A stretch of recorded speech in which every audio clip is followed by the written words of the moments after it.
అందరూ నిన్నే తలుచుకుంటున్నారని నువ్వనుకుంటున్నావు. కానీ ఇక్కడ నీ గురించి ఆలోచించే వాళ్ళెవరూ లేరు. ప్రతి ఒక్కరూ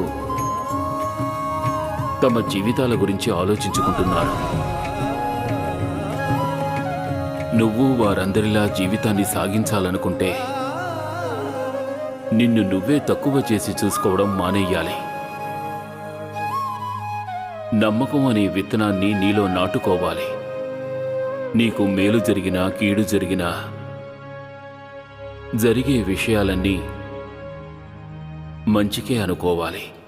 అది నిన్ను బ్రతికిస్తుంది. మన జీవితంలో ఓ కష్టం వచ్చిందంటే తర్వాత రాబోయే మంచికి అదే నాంది అవుతుంది.